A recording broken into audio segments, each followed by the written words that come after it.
መታሰቢያህን የሚያደርግ ኃጢአተኛ ሰው ንስሐ ለመግባት እያሰበ ሳለ ንስሐ ሳይገባ በድንገት ቢሞት እምርልሃለሁ።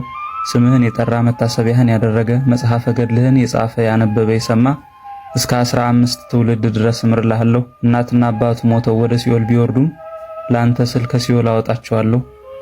ልጅ ያጡ መካኖች መታሰቢያህን ቢያደርጉ የተባረከ ልጅን እሰጣቸዋለሁ ብሎ ጌታችን ቃል ኪዳን የገባላቸው ጌታችን ተገኝቶ በእመቤታችን ምልጃ ውሃው ወደ ወይን ጠጅነት በተለወጠበት በቃና ዘገሊላው ሰርግ ከተጋቡት ሙሽሮች የተወለዱ ከ7 ዓመታቸው ጀምሮ የሥላሴን ዙፋን ከ24ቱ ካህናተ ሰማይ ጋር ያጥኑ የነበሩ በግብጽ ሀገር ለ40 ዓመታት ነግሰው የኖሩና ንግስናቸውን ትተው በአቡነ እንጦንስና በአቡነ መቃርስ እጅ የመነኮሱ የሀገራችን የመጀመሪያው ሊቀ ጳጳሳት አቡነ ሰላማ ከሳቴ ብርሃን ሲያልፉ በሐዋርያዊው አባት በቅዱስ አትናቴዎስ ጵጵስናን ተሹመው ወደ ሀገራችን በመምጣት በሀገራችን ተአምራትን እያደረጉ መጻሕፍትን እየተረጎሙ ወንጌልን በመስበክ ክርስትናን ያስፋፉ ብዙ ፍልፍል አብያተ መቅደሶችን ያነጹ 12 ክንፍ የተሰጣቸው ታላቁ አባት አቡነ ሙሴ ብፁዓዊ ወር በገባ በአራተኛው ቀን ታስበው ይውላሉ።